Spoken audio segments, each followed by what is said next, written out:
Hey guys, Ryan here from Indy Wrestling School. And what are the 3 things that every promoter forgets?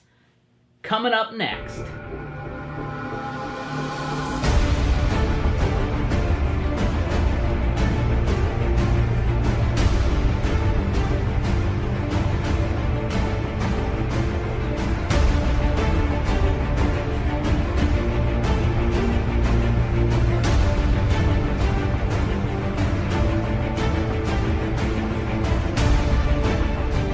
What are the 3 things that every promoter always forgets? Maybe I misspoke, maybe not every promoter, but I know this is something I personally have forgotten, and I've seen a number of other promoters do this in the past. The 3 people that everybody seems to forget because you always just assume they're gonna be there. The number 1, and probably one of the most important people in the ring, the 3rd man in the ring, the 5th man if it's a tag match, the referee. So many shows I've been to, people have forgot to book a referee.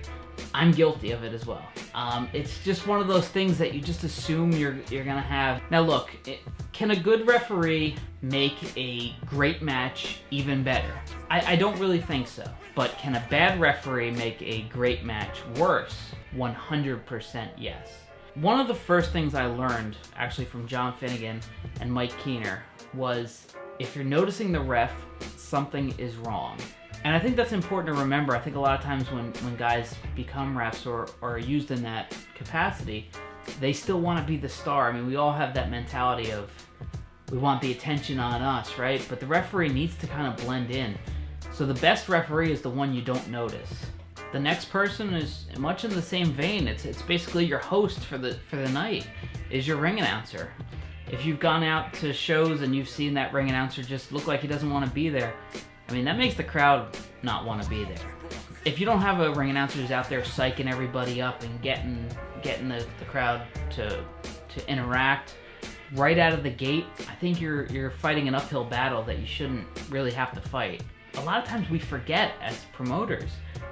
You just assume you'll grab somebody that you know, and it's a bad move. Find somebody who's good and use them and keep using them, and don't ever get comfortable with that position, because it's such an important role to any company that it needs to be respected and treated as such. And the last one is just what I call runners. People to run back and forth from backstage to out in the crowd. If you need more chairs, if you need to pull chairs in because you don't want all those empty chairs, if you need people to work the front door, I mean, that so often is forgotten.